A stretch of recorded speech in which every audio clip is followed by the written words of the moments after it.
오늘 우리에게 주시는 하나님의 말씀은 구약 성경 사사기 16장 18절에서 30절까지의 말씀입니다. 구약 성경 390페이지 사사기 16장 18절에서 30절까지의 말씀입니다. 제가 한 절 여러분 한 절 교독합니다. 들릴라가 삼손이 진심을 다 알려줌으로 사람을 보내어 블레셋 사람들의 방백들을 불러 이르되 삼손이 내게 진심을 알려주었으니 이제 한 번만 올라오라 하니 블레셋 방백들이 손에 은을 가지고 그 여인에게로 올라오니라. 들릴라가 삼손에게 자기 무릎을 베고 자기하고 사람을 불러 그의 머리털 7가닥을 밀고 괴롭게 하여 건져 그의 힘이 없어졌더라. 들릴라가 이르되 삼손이여 블레셋 사람이 당신에게 들이닥쳤느니라 하니 삼손이 잠을 깨며 이르기를 내가 전과 같이 나가서 몸을 떨치리라 하였으나 여호와께서 이미 자기를 떠나신 줄을 깨닫지 못하였더라. 블레셋 사람들이 그를 붙잡아 그의 눈을 빼고 소들고 가서 내려가 롯을 꺼내고 그에게 옥에서 맷돌을 걸게 하였더라. 그의 머리털이 밀린 후에 다시 자라기 시작하니라. 블레셋 사람의 방백들이 이르되 우리의 신이 우리 원수 삼손을 우리 손에 넘겨주었다 하고 다 모여 그들의 신 다곤에게 큰 제사를 드리고 즐거워하고 백성들도 삼손을 보았으므로 이르되 우리의 땅을 망쳐놓고 우리의 많은 사람을 죽인 원수를 우리의 신이 우리 손에 넘겨주었다 하고 자기들의 신을 찬양하며 그들의 마음이 즐거울 때에 이르되 삼손을 불러다가 우리를 위하여 제주를 부리게 하자 하고 옥에서 삼손을 불러내매 삼손이 그들을 위하여 제주를 불리니라. 그들이 삼손을 두 기둥 사이에 띄웠더라. 삼손이 자기 손을 붙든 소년에게 이르되 나에게 이 집을 버틴 기둥을 찾아 그것을 의지하게 하라 하니라.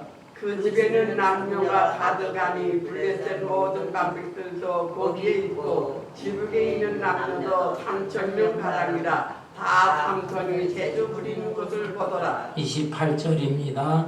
삼손이 여호와께 부르짖어 이르되 주 여호와여 구하옵나니 나를 생각하옵소서. 하나님이여 구하옵나니 이번만 나를 강하게 하사 나의 두 눈을 뺀 블레셋 사람에게 원수를 단번에 갚게 하옵소서 하고 삼손이 집을 버틴 기둥 가운데 하나는 왼손으로 하나는 오른손으로 교부지하고 30절 다같이 삼손이 이르되 블레셋 사람과 함께 죽기를 원하노라 하고 힘을 다하여 몸을 굽히매 그 집이 고온 무너져 그 안에 있는 모든 방백들과 온 백성에게 덮이니 삼손이 죽을 때에 죽인 자가 살았을 때에 죽인 자보다 더욱 많았더라. 아멘. 아멘. 미국의 가방 회사 중에 샘소나이트라고 하는 회사가 있습니다. 이 회사는 처음부터 이런 이름으로 시작된 건 아니에요. 다른 이름으로 시작을 했다가 1941년도에 획기적인 발상을 하면서 회사 이름을 바꾸게 되었습니다. 그것은 여행용 가방을 만들자.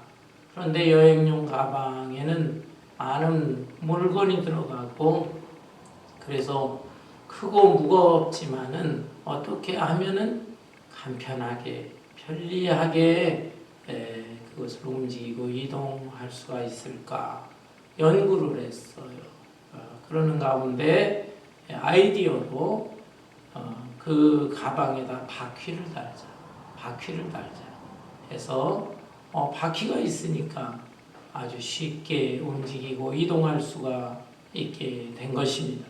그리고 그 가방 이름을 샘소나이트라고 하고 또 훗날에 회사 이름까지도 샘소나이트로 바꿨습니다.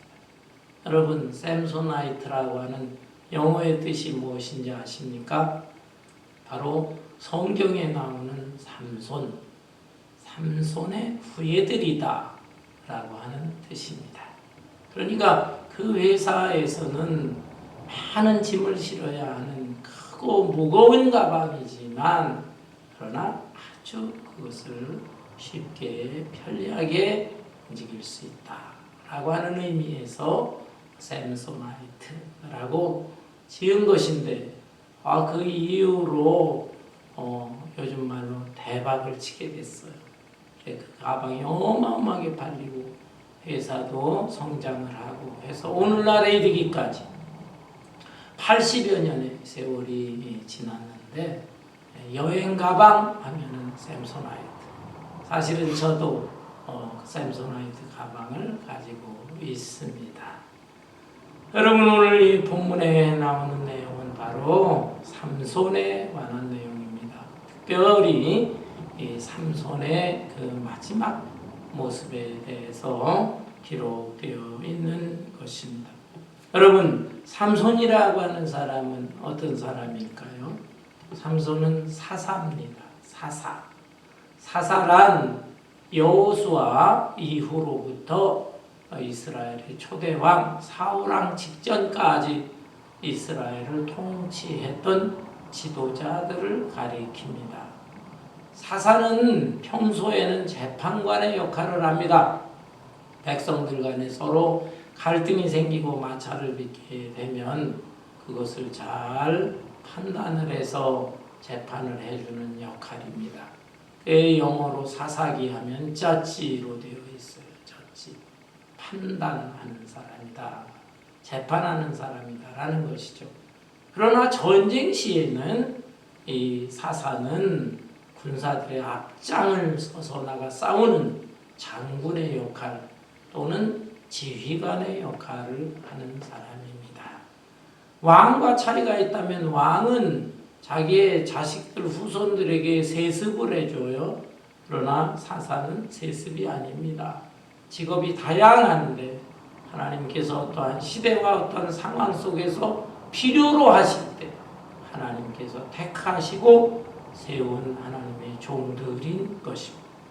삼손은 사사예요.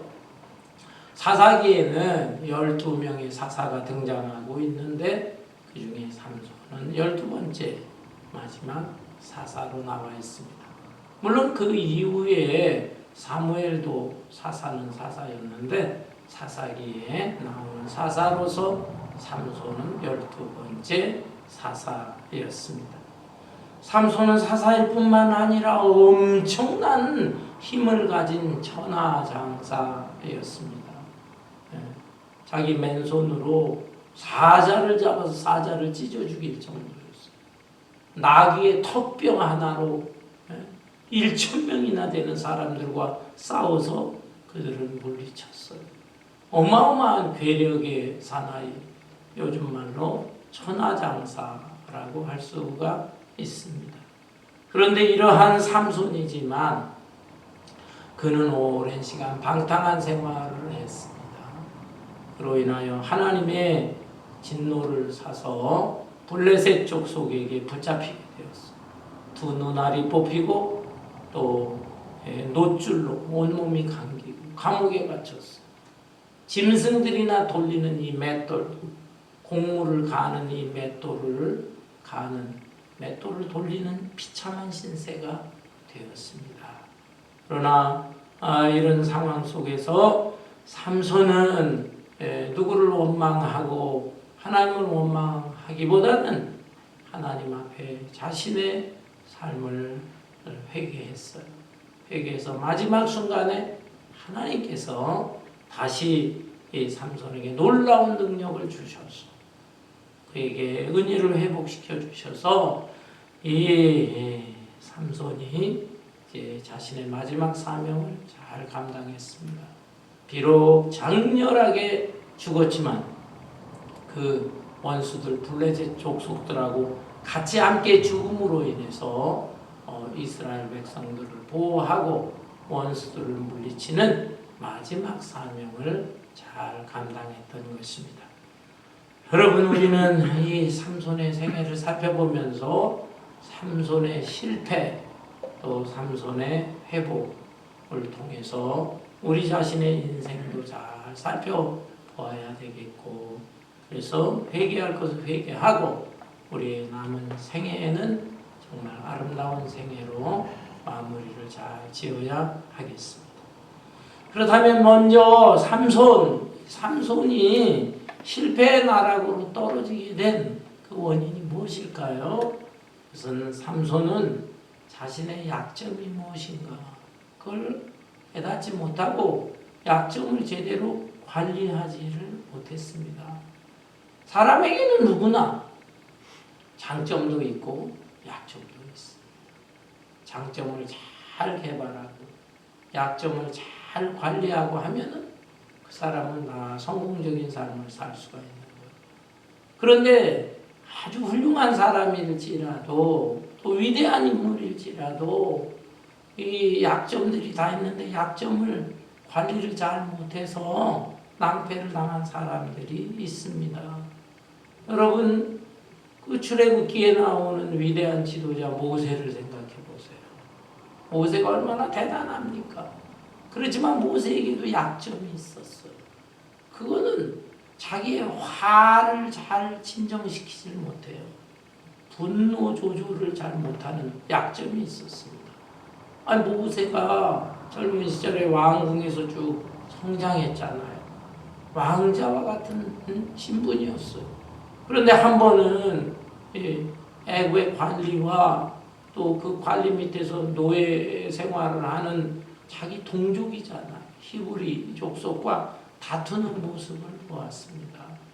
그 모습을 보면서 피는 물보다 진하다고 자기의 동족이 핍박받는 거 그것이 그냥 화가 나가지고 애국의 관리를 갖다가 때려 죽였어요.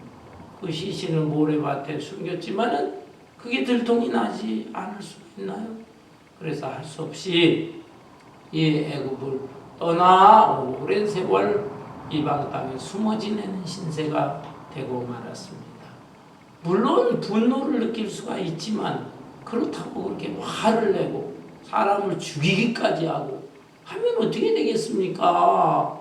일이 걷잡을 수 없이 커지잖아요. 그렇게 해야 한다고 그래서 해결되는 게 아닌데 이런 약점이 있었어요. 뿐만 아니라 모세가 80이 되어서 사명으로도 이스라엘 백성들을 인도하는 지도자가 되었습니다. 출애굽의 사명까지도 감당했어요. 그렇지만 애굽을 탈출해서 광야로 나오게 될 때 시내산에 올라갔죠. 시내산에서 40일 금식이나 하면서 하나님의 놀라우신 은혜로 하나님이 직접 준비하시고 직접 새겨주신 십계명 거룩한 돌판 2개를 갖다가 은혜로 받았습니다. 그런데 시내산에서 내려올 때 보니까 산 아래에 이스라엘 백성들이 엉망진창이었죠. 모세형 아론을 지도자로 하면서 금송아지 만들어 놓고 애굽으로 돌아가자. 애굽에서 노예 생활을 할 망정 여기에 나와서 이 광야에서 허망하게 죽는 것보다 낫겠다.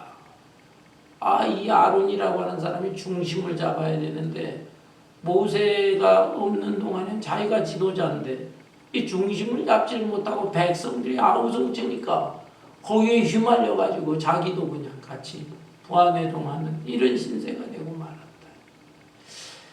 이랬을 때 모세가 화가 나가지고 그 십계명의 돌판 2개를 집어 던졌습니다. 참, 이 모세 40일 동안이나 금식 기도하고 그렇게 은혜 받았다고 그러는데도 자기 혈기 분노를 갖다가 조절하지를 못해요. 어떤 분들은 산기도에 가서 며칠 동안 기도하고 또 오랫동안 신앙생활을 하고 해도 이렇게 분노 조절을 잘 못하는 이런 사람들도 있습니다. 이런 말씀 좀 죄송하지만 목사님들의 경우도 어떤 목사님이 목회하는데 어렵고 힘든 일이 있겠어요. 그런데 그냥 젊은 청년 아이가 그냥 바락바락 대들고 막 목사님한테 따져들고 하니까 순간적으로 참지 못해서 그 청년 따귀를 때렸거든요. 그것이 큰 문제가 된 것입니다. 목사가 어떻게 교인의 따귀를 때리느냐, 그리고 따귀를 때린 손으로 어떻게 거룩한 성만찬을 짓냐 하느냐, 뭐 이렇게 하면서 그것이 꼬리표가 붙어가지고 아주 유명한 목사님이에요. 공부도 많이 하고 큰 교회 목회도 하고 그러는데 목회를 제대로 못하고 여기저기 옮겨 다니시고 미국에서 이민 목회도 하시고 그렇게 하셨던 것을 알 수가 있습니다. 참 여러분, 이러한 약점 이걸 컨트롤을 못해요. 그런가 하면은 이스라엘의 초대왕 사울왕의 경우를 보세요. 사울 시기질투하는 그 약점이 있어요. 다윗을 생각해보면 다윗이 얼마나 대단한 인물입니까? 엄청난 그 나라를 구한 골리앗 물리친 공로자 아니겠어요? 공로자. 그런데 사람들이 이 다윗에 대해서 막 칭찬하니까 사울의 무리는 천천, 다윗의 무리는 만만. 사울이 죽인 무리는 천천이란 뜻이에요. 다윗은 만만이로다. 다윗이 물리친 무리는 만만이로다. 그 노랫소리를 들으니까 그냥 은근히 부하가 치밀고 질투심이 나는 거예요. 다윗은 어린 사람이에요. 자기 아들뻘, 실제로 자기의 친아들 요나단의 둘도 없는 절친한 친구예요. 뿐만 아니라 골리앗을 물리친 공로 때문에 자기가 이미 선언했거든요. 저 골리앗 물리친 자에게 자기 딸을 주겠노라. 그래서 자기 딸 미갈까지 다윗에게 준, 그래서 다윗은 자기 사비이기도 합니다. 그런데 이 다윗에 대해서 시기질투가 생겨가지고 몇 년 동안 다윗을 죽이려고 쫓아다니는 모습을 볼 수가 있습니다. 다윗을 자기의 경쟁자로 생각을 하면서 그 질투심을 그걸 다스리지 못했어요. 다윗은 어떻습니까? 다윗 대단한 성군이라 하지만은 그에게는 정욕에 대한 약점이 있어요. 정욕을 다스리지 못했어요. 우리가 잘 알지 않습니까? 그렇다면 이 삼손은 어떤 사람인가, 어떤 약점이 있는가? 삼손 역시 다윗처럼 정욕을 다스리지를 못했습니다. 사사기 14장부터 오늘 본문 있는 16장까지 그 내용을 쭉 살펴보면 이 삼손은 14장에서 딥나라고 하는 곳으로 내려갑니다. 딥나에 갔을 때 한 여인을 보았는데 그 여인의 그 매력에 빠지는 거예요. 그 여인을 사랑하게 되었고 이 여인과 결혼해야 되겠다. 집으로 와서 자기 부모에게 졸라냅니다. 그 여자와 결혼하고 싶다. 부모는 안 된다. 그 여자는 이방 여인이다. 블레셋 여인이다. 이방 여인 왜 안 됩니까? 구약 성경이 이방 여인 또 이방 사람과 결혼을 금하신 이유는 인종이 타인종이라 그런 게 아니에요. 하나님을 섬기지 않고 우상을 섬기는 사람이고 우상 섬기는 문화권 속에서 자랐기 때문에 신앙을 잃어버릴까 그걸 경계한 거예요. 그런데 이 불쌍한 여인에게 악자까지 결혼하겠노라. 부모가 반대를 했지만은 자기가 강행을 했습니다. 그로 인하여 그 이후에 굉장한 그 어려움과 고통이 있었어요. 블레셋 족속들이 그 뒤에 연결돼 가지고 삼손은 죽을 뻔한 그 위기를 겪어야만 했습니다. 그리고 또 이 본문 말씀 앞에 16장 1절부터 여기 3절까지 내용을 보면 이 삼손이 이번에는 또 가사라고 하는 곳으로 내려가거든요. 가사는 이 블레셋의 가장 큰 도시입니다. 그 도시에 내려가서 기생집에 들어갔어요. 기생으로 번역되지만 창녀집입니다. 창녀집에 들어가서 거기에서 또 놀아나고 이런 생활을 했던 것입니다. 그러다가 16장 4절 이후에는 또 다른 여자 들릴라라는 여자를 만나서 거기에 또 사랑에 빠지고 말았습니다. 들릴라는 유대인 여자인지 이방 여자인지 성경에는 불분명해요. 기록되어 있지 않아요. 다만 들릴라가 블레셋 사람들하고 내통을 했어요. 블레셋 사람들에게 자기한테 뇌물을 주면, 보상금을 주면 이 삼손의 힘의 원인, 근원이 어디서 나오는가 알려주겠노라. 이렇게 블레셋 족속과 내통을 한 것을 볼 때 아마 블레셋 여인이 아닐까 이렇게 추측을 합니다. 그렇지만 성경에는 나와 있지 않았어요. 어쨌든 이런 여자하고 또 그냥 사랑에 빠지게 되면서 참 아주 굉장히 어려움을 겪어야만 했습니다. 사랑하는 성도 여러분, 사람은 누구나 다 장단점이 있어요. 저도 그렇고 여러분은 무슨 약점을 가지고 있습니까? 어떤 사람은 돈에 약한 사람이 있어요. 물질. 성경에 나오는 가룟 유다 같은 물질. 어떤 사람은 또 명예에 약해. 인기, 명예.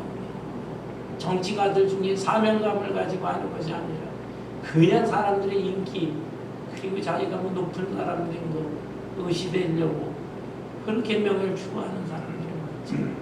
낭패를 당하는 것입니다. 그런가 하면은 남자와 여자 이성에 약한 사람들, 어떤 사람은 먹고 마시는 거에 또 약해. 먹는 거, 음식 조절을 잘못해. 맛있는 음식만 먹으면, 그것만 먹으면 살이 쪄가지고 비만이 되는데 의사가 경고를 하는데 음식 조절을 못해. 그냥 술을 마셔야 됩니다. 몸통이 그냥 술 항아리 같아. 그렇게 마셔야 됩니다. 그 다 몸에 담배 피. 몸통이 항아리뿐만 아니라 몸통을 굴뚝처럼 만들어. 담배 피면 막 입에서 코에서 막 연기가 나고. 그게 다 그냥 자기 몸을 상하게 하고. 술, 담배 하면 보통 사람에 비해 60배인지 600배인지 그 암이 발병할 확률이 그렇게 높아진다. 경고하는데도 불구하고 I don't care. 자기 뭐 하고 싶은 대로 행동하는 이런 사람들, 약점을 가진 사람들, 결국은 다 그것 때문에 패망하게 되는 것입니다. 자신의 약점을 관리할 수 있어요. 저나 여러분이나 자신을 잘 살펴보면서 나의 약점은 무엇인가 이걸 보면서 조심하고 경계해야 해요. 내 의지력으로 약할 때 하나님이 도와주세요. 은혜를 베풀어 주세요. 이 약점을 극복할 수 있게 하여 주시고, 하나님이 주신 좋은 은사, 장점을 살려서 하나님의 영광을 위해 살아가게 하여 주옵소서. 이렇게 살아야 하는 것입니다. 삼손이 실패의 나락으로 떨어진 두 번째 원인이 무엇일까? 그것은 삼손은 너무 형식적인 신앙이었다라는 거예요. 여러분, 본문 말씀 보세요. 본문 말씀 사사기 16장 18절부터 보면 들릴라가 삼손이 진심을 다 알려줌으로 사람을 보내요. 블레셋 사람들의 방백들을 불러 이르되 삼손이 내게 진심을 알려주었으니 이제 한 번만 올라오라 하니 블레셋 방백들이 손에 은을 가지고 그 여인에게 올라옵니다. 삼손은 들릴라라고 하는 여자 때문에 여기에 그냥 사랑에 빠져서 그만 자신의 힘의 근원이 어디에서 나오는지 그걸 알려주게 되는 것입니다. 정욕에 약한 사람, 단점을 드러내고 있습니다. 뿐만 아니라 이 삼손은 형식적인 신앙인이었어요. 19절에 들릴라가 삼손에게 자기 무릎을 베고 자게 하고 사람을 불러 그의 머리털 7가닥을 밀고 괴롭게 하여 본즉 그의 힘이 없어졌더라. 들릴라가 이르되 삼손이여 블레셋 사람이 당신에게 들이닥쳤느니라 하니 삼손이 잠을 깨며 이르기를 내가 전과 같이 나가서 몸을 떨치리라 하였으나 여호와께서 이미 자기를 떠나신 줄을 깨닫지 못하였더라. 삼손은 사사요 천하장사였지만 또 하나 나실인이었습니다.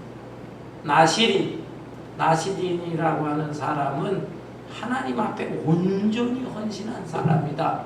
이런 뜻입니다. 자신의 생애를 완전히 하나님께 맡기는 사람. 일반적인 성도하고는 다른 사람이에요. 평신도하고 다른 사람이에요. 이런 사람은 자기가 그냥 생활하는데 먹을 것이 떨어지잖아요. 그러면 먹을 것이 떨어지면 굶는 것입니다. 하나님이 어떠한 방법으로 해결하실 때까지 굶어요. 그러다가 또 하나님이 희한한 방법으로 먹을 걸 주시면 또 그걸 먹을 것을 먹고 입으로 또 하나님이 주시면 입고 다니고 하나님이 안 주시면은 그냥 다 낡고 찢어진 옷 입고 다니는 것입니다. 거처도 하나님이 허락하시면은 거처에서 살고 거처가 없으면은 그냥 한대에서 지내고 그냥 자기가 뭐 먹고 입고 살고 발버둥 치고 전혀 그렇게 살지 않고 완전히 하나님의 주권 속에 맡기고 생활 살아가는 사람. 야, 이런 사람이 나시린이에요. 근데 삼손은 태어나면서부터 나시린이었어요. 하나님께서 당시에 블레셋 족속, 이 강성한 블레셋 족속으로부터 이스라엘을 구하라 하는 뜻에서 삼손의 부모를 통해서 아이 낳기가 어려운 상황이었는데 하나님이 놀라운 은혜로 삼손 태어나게 한 것입니다. 그리고 삼손은 태어나면서부터 나시린이 되었어요. 그런데 이 나시린에게는 의무가 있었어요. 크게 세 가지 의무인데 첫째는 포도주나 독주를 마셔서는 안 됩니다. 술 취하게 되면 건강도 상하지만 실수를 하잖아. 말 실수, 행동의 실수. 그래서 경건한 사람으로서 술을 입에 대서는 안 된다. 두 번째는 시체나 부정한 걸 만지지 못하게 했어요. 거룩한 사람으로서 몸과 마음을 정결하게 해야 된다. 시체 같은 거 가까이 해서는 안 된다. 세 번째는 머리카락을 밀지 말아라. 당시의 머리라고 하는 것은 하나님의 주권을 상징했어요. 그래서 하나님의 주권을 전적으로 인정하면서 하나님의 말씀에 절대 순복하겠습니다 하는 뜻에서 머리카락을 깎지 못하게 했습니다. 그런데 삼손은 어떻습니까? 세 가지 의무사항 중에서 첫 번째, 두 번째를 어겼어요. 포도주와 독주? 이 삼손은 뭐 파티하는데 그 들락거리는 거 좋아하고 또 자기 자신이 이방 여인과 결혼도 했고 뿐만 아니라 기생집에도 들락거리고 그러니 얼마나 술을 많이 마셔댔겠냐 말이에요. 또한 시체를 가까이 하지 말라. 아니 자기가 사자를 찢어 죽이고 나귀 턱뼈 하나를 가지고 1,000명의 사람을 죽였으니 그 피가 자기 손과 몸에 얼마나 많이 묻었겠습니까? 첫 번째, 두 번째 의무사항 그것을 지키지 않았어요. 다만 세 번째 머리카락을 자르지 마라. 그건 지켰습니다. 머리카락이 길게 늘어뜨려지니까 사람들이 볼 때 삼손은 나시린이야 인정해주고 또 이 삼손의 그 생활을 문란한 생활을 모르는 사람들은 나시린이야 존경해주기도 합니다. 그러면서 더 문제가 되는 것은 자기 스스로 착각에 빠지는 거예요. 자기는 지금 하나님과의 관계가 멀어졌어요. 거의 끊어지는 단계.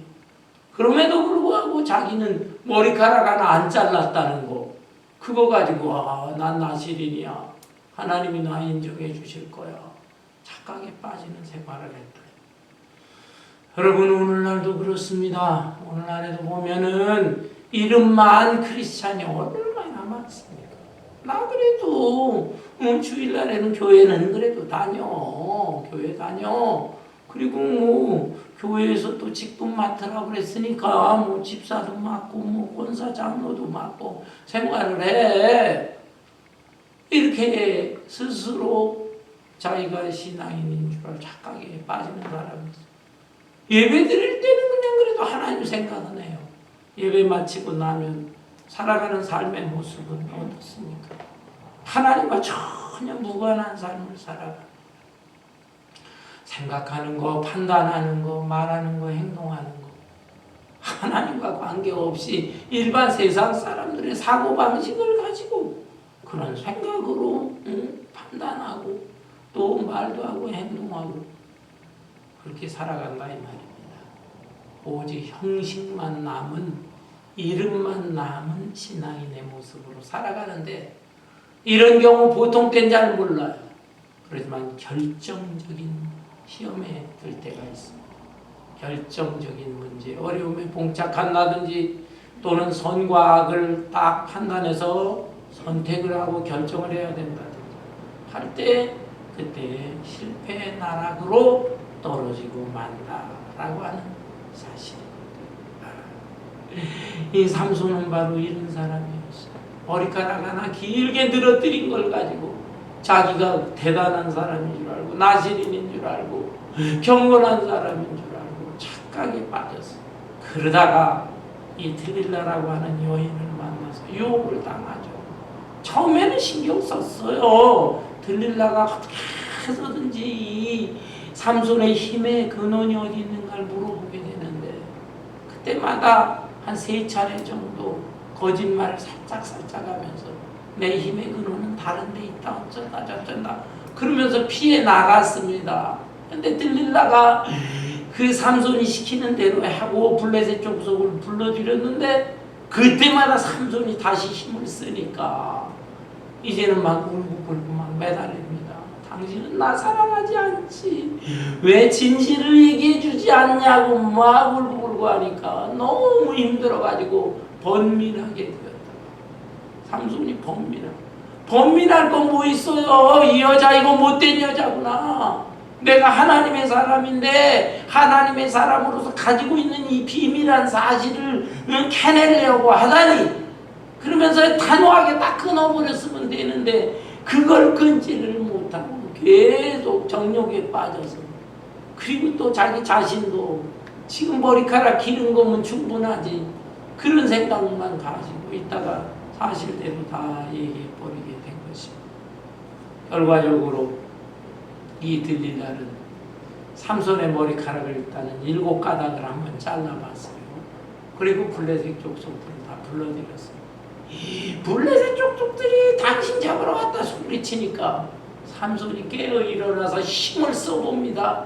예전에는 그렇게 거짓말로다가 들릴라의 유혹을 물리쳤으니까 이번에도 힘을 쓸 줄 알았지만 힘이 안 나오는 것입니다. 왜? 하나님이 떠나셨다. 하나님이 떠나셨어. 여기 여호와께서 이미 자기를 떠나신 줄을 깨닫지 못하였다. 여러분, 삼손이 그렇게 힘을 쓰게 된 거는 머리카락이 길어서 힘쓴 거 아니에요. 그거는 하나님께서 하나의 상징적으로 그렇게 표현해 주신 것 뿐이지. 힘의 원천은 하나님이십니다. 하나님께서 능력을 주셔서 삼손이 힘 있는 사람이 된 것이지 머리카락 때문에 힘을 쓴 건 아니에요. 머리카락은 다 단지 하나님이 너와 함께 하신다라고 하는 하나의 징표로서 머리카락을 길게 깎지 말고 길게 놔두라는 것이었어. 그런데 이 삼손은 그것도 모르고 머리카락이 있으니까 그냥 자기가 힘을 쓸 줄로 착각을 하는 어리석은 사람이었다라고 하는 것입니다. 형식만 남았던 사람, 결과적으로는 유혹에 넘어가고 실패의 나락으로 떨어지고 말았어. 세 번째로 삼손이 실패의 나락으로 떨어진 또 한 가지 이유는 무엇입니까? 비슷한 내용이지만은 자기의 영적인 상태가 어떠한지를 알지를 못했어요. 네? 이 블레셋 족속들이 처음 들어왔을 때 예전에 조금 물리쳤으니까 자기가 힘을 쓰면은 힘이 생길 줄 알았는데 그게 아니잖아요.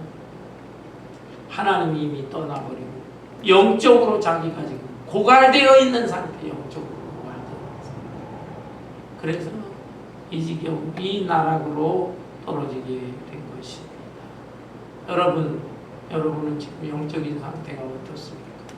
내가 신앙생활을 수십 년 해왔는데, 교회 내 직분자인데, 여러 가지로 내가 몸, 시간, 물질로 봉사하고 있는데, 그런 것만 생각하면 안 돼요. 내가 내 마음 중심으로 하나님과 얼마나 밀접한 관계를 맺고 있는가.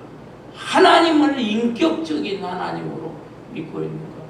머리로만 아는, 추상적으로 아는 하나님이 아니라 내 일상생활 속에서 크고 작은 모든 문제가 있을 때 하나님, 이 문제는 어떻게 하면 좋겠습니까?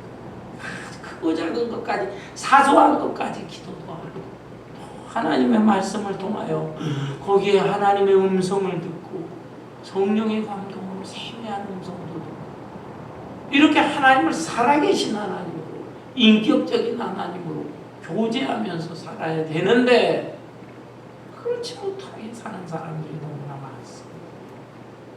예전에 어느 부흥사 목사님이 얘기하는 것이 생각이 나요.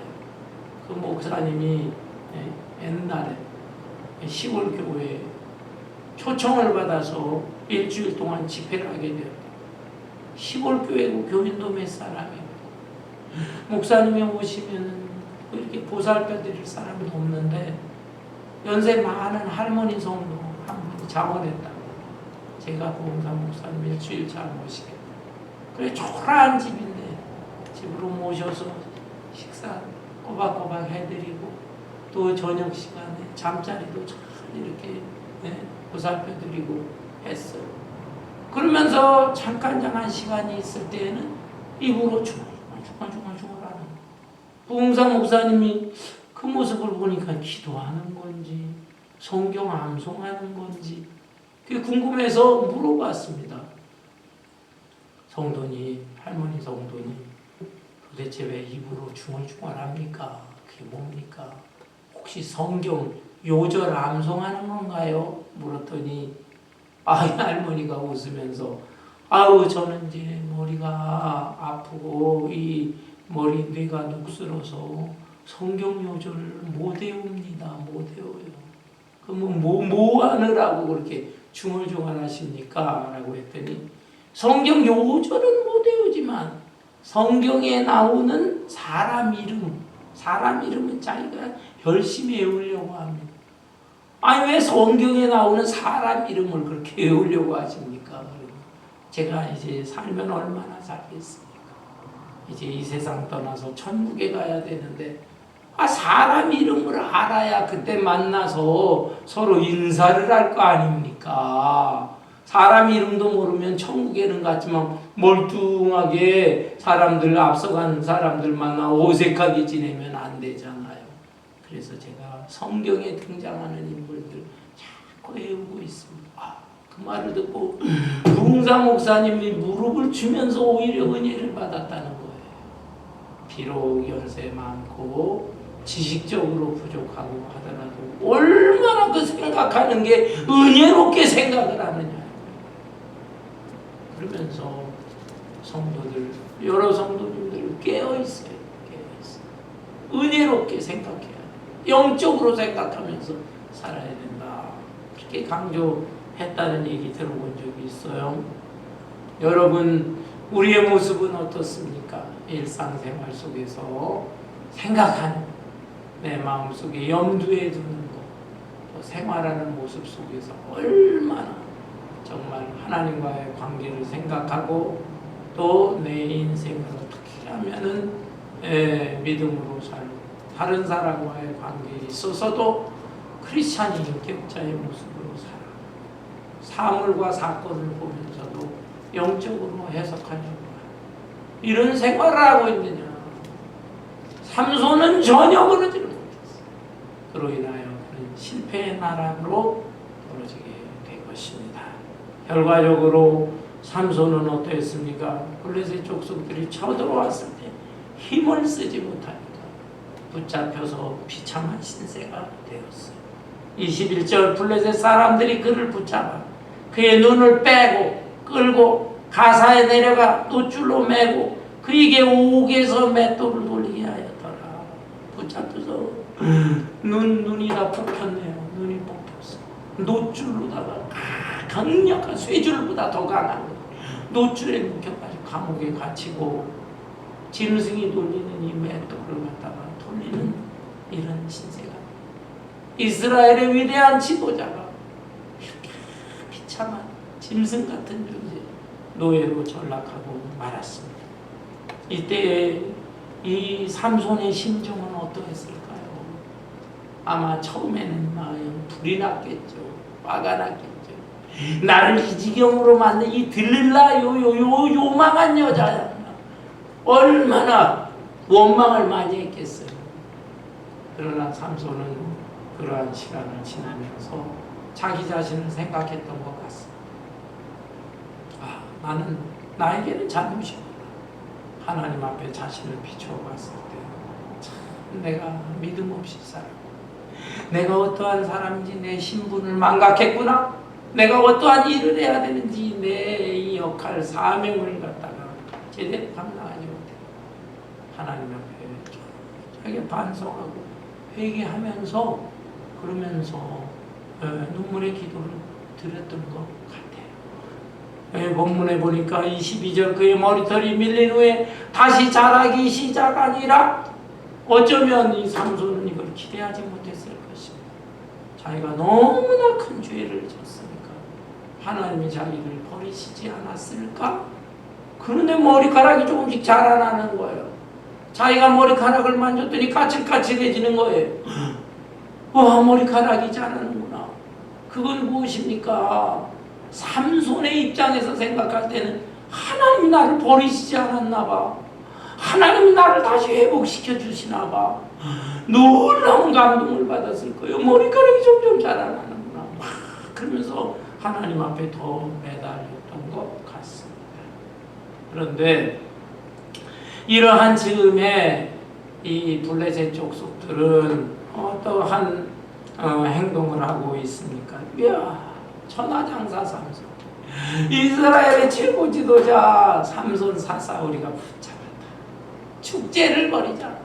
자기들의 우상신 다곤 신전에 모여라. 그래서 그들이 함께 모여서 엄청난 축제를 벌이려고 했습니다. 23절에 블레셋 사람의 방백들이 이르되 우리의 신이 우리 원수 삼손을 우리 손에 넘겨주었다 하고 다 모여 그들의 신 다곤에게 큰 제사를 드리고 즐거워하고, 백성들도 삼손을 보았으므로 이르되 우리의 땅을 망쳐놓고 우리의 많은 사람을 죽인 원수를 우리의 신이 우리 손에 넘겨주었다 하고 자기들의 신을 찬양하며. 블레셋 사람의 방백이라고 했어요. 블레셋이라고 하는 나라는 특이한 나라입니다. 대표적으로 큰 도시가 5개 도시가 있어요. 가사를 비롯해 5개 도시가 있는데 이 도시마다 독립적인 행정 체제를 가졌어요. 미국에 50개 주가 있듯이. 그래서 각 주마다 주법이 있어서 웬만한 거는 다 독립적으로 행하잖아요. 블레셋이 바로 그러해서 5개 도시. 그렇지만 아주 큰 문제, 큰 행사라든지, 뭐 큰 제사, 자기 신에게 드린 제사라든지, 또는 뭐 큰 전쟁이 일어날 때는 5개 도시의 왕들, 각 도시의 왕이 있었는데 왕들이 연합을 하고 방백 장수들, 신하들이 연합을 하고 했습니다. 삼손을 붙잡았다. 그래서 축제를 벌이자. 다곤 신 앞에 제사를 드리자. 너무나 큰 행사다 이 말이야. 엄청난 일. 그래서 가사 하나가 아니라 5개 도시 왕국의 그 높은 사람들, 방백들이 모이게 된 거고, 그 다음에 그 각 도시, 특별히 가사에 사는 백성들 다 모였어요. 남녀가 3,000명 정도 모여서 다곤 신전 앞에서 제사 드리고 축제를 벌이고 있는 것입니다. 24절에 백성들도 삼손을 보았으므로 이르되 우리의 땅 망쳐놓고 우리 원수 이제 잡았다 찬양하며, 25절에 그들의 마음이 즐거울 때 이르되 삼손을 불러다가 우리를 위하여 제주를 부리게 하자 하고, 옥에서 삼손을 불러내매 삼손이 그들을 위하여 제주를 부리니라. 그들이 삼손을 2 기둥 사이에 세웠더니 삼손이 자기 손을 붙든 소년에게 이르되 나에게 이 집을 버틴 기둥을 찾아 그것을 의지하게 하라 하니라. 그 집에는 남녀가 가득하니 블레셋 모든 방백들도 거기 있고 지붕에 있는 남녀도 3,000명 가량이라. 다 삼손이 제주 부리는 것을 보더라. 한참 그냥 축제가 벌어지게 됩니다. 흥에 오르는데 누군가 재미있는 발상을 했어요. 삼손을 좀 끌어내자. 삼손을 끌어내가지고 재주를 부리게 하자. 어떤 재주를 부리게 했는지는 잘 모르겠어요. 다만 서커스단에 가보면 거기에 큰 곰이라든지 코끼리라든지 조련사의 지시에 따라서 막 춤추게 하고 이런 거 있잖아요. 그것처럼 이 삼손으로 하여금 자기들 지시에 따라서 춤추게 하는 그런 재주를 부리게 했던 것 같습니다. 모욕 중에 모욕이에요. 너무나 비참한 모습이 아닐 수가 없어요. 이렇게 되는데 삼손이 이때 하나님 앞에 다시 기도하게 되는 것입니다. 부르짖어기 하나님이여 한 번만 저에게 한 번만 다시 놀라운 은혜와 능력을 주소서. 그래야 이 원수들 다 물리치고 복수를 하고 그러면서 이스라엘의 사사로서의 마지막 사명을 감당하게 하소서. 본문에 볼까요? 26절에 보면 삼손이 자기 손을 붙은 소년에게 이르되 나에게 이 집을 버틴 기둥을 찾아 그것을 의지하게 하라. 재주를 부리는데요 잠깐 휴식 시간이 있었던 거예요. 그래서 기둥과 기둥 사이에 삼손이 서서 쉬고 있는데 삼손이 머리를 썼습니다. 자기를 붙들고 있는 이 소년들 장정들이 있을까요? 그들에게 나로 하여금 이 건물에 신전의 기둥이 중앙 기둥이 어디 있는지 알려달라. 왜 그러느냐? 내가 너무 힘이 들어 지쳐서 거기에 좀 의지하면서 쉬고 싶다. 그래? 여기 있고 저기 있다. 앞을 못 보는 장님이지만 삼손이 왼손으로 한 기둥, 다른 한 손으로 또 한 기둥, 다 기둥을 부여잡았어. 그리고 부르짖어 기도합니다. 28절에 삼손이 여호와께 부르짖어 이르되 주 여호와여 구하옵나니 나를 생각하옵소서. 하나님이여 구하옵나니 이번만 나를 강하게 하사 나의 두 눈을 뺀 블레셋 사람에게 원수를 단번에 갚게 하옵소서 하고 삼손이 집을 버틴 두 기둥 가운데 하나는 왼손으로 하나는 오른손으로 껴의지하고 삼손이 이르되 블레셋 사람과 함께 죽기를 원하노라 하고 힘을 다하여 몸을 굽히매 그 집이 곧 무너져 그 안에 있는 모든 방백들과 온 백성에게 덮이니 삼손이 죽을 때 죽인 자가 살았을 때 죽인 자보다 더욱 많았더라. 마지막 하나님에게 도움을 청했습니다. 이미 감옥에 있을 때부터 자기가 회개를 하고 하나님이 다시 자기를 회복시켜준다라는 걸 느꼈던 것 같아요. 머리카락이 조금 자라나는 요 표시를 통해서. 그리고 이제 이 마지막 순간에 신전의 두 기둥을 잡고 하나님 이번 한 번만 다시 한번 큰 은혜를 주세요 라고 했을 때 하나님이 이 삼손에게 은혜를 주시고 놀라운 능력을 주셨어. 기둥을 무너뜨리자 거기에 이 신전 자체가 무너져서 그 수많은 사람들이 다 죽었잖아요. 삼손이 살아있을 때보다도 죽을 때 죽인 무리가 더 많더라. 이 장면에 대해서 삼손이 이거 자살한 거 아니야? 자살하면 돼? 살아서 끝까지 사명을 감당해야지. 이건 잘못된 거야 라고 생각할 수 있겠지만은 그러나 삼손은 자살한 게 아닙니다. 인생 무상, 인생 사는 게 고달퍼 그래서 스스로 목숨 끊는 게 아니잖아요. 자기의 못다한 사명을 감당할 수 있게 하여 주세요 라고 하면서 죽은 것이니까 자살이라고 볼 수가 없어요. 장렬한 죽음을 통해서 위대한 사사의 사명을 감당하게 될 것입니다. 그래야 히브리서 11장에 보면 믿음장이라고 하잖아요. 위대한 믿음의 인물들이 쭉 나와요. 최초의 믿음의 의인이라 할 수 있는 아벨을 위시해서 에녹, 노아, 아브라함, 이삭, 야곱, 요셉 위대한 인물들이 거기 열거되어 있습니다. 그 가운데 히브리서 11장 32절에 보면 삼손이 믿음장 그 인물 거기에 딱 들어가 있습니다. 하나님이 위대한 믿음의 사람으로 인정해 주셨다라고 하는 것입니다. 사랑하는 성도 여러분, 여러분은 지금까지 어떤 모습으로 살아왔습니까? 지나온 삶에 대해서 부끄러움이 있을 것입니다. 후회스러운 일이 없는 사람이 어디 있겠어요? 그러나 후회와 한탄, 나는 왜 이렇게밖에 못 살았지? 나는 실패자야, 이렇게 한탄할 것도 아닙니다. 그렇게만 낙심하지 마시고 지금부터라도 정신을 차려야 되겠어요. 삼손의 생애를 통해서 그의 실패와 그의 마지막 승리의 모습을 잘 살펴보면서 우리가 교훈을 얻어야 되겠습니다. 지난날 그리고 지금의 현재의 모습, 나의 약점이 무엇인가 잘 살펴서 관리하고 보완하시고, 또한 나의 신앙의 모습이 형식적인 모습으로 치우쳐 있지는 않는가, 내 마음과 생활 속에서 진실하게 살아계신 하나님을 인정하며 인격적으로 하나님을 섬기고 있는가, 그러면서 나의 영적인 상태를 잘 진단해서 크든지 작든지 나에게 맡겨주신 사명 내가 잘 감당하다 하나님 앞에 가겠노라 헌신을 다짐할 수 있는 저와 여러분 되시기를 주님의 이름으로 축원합니다. 찬송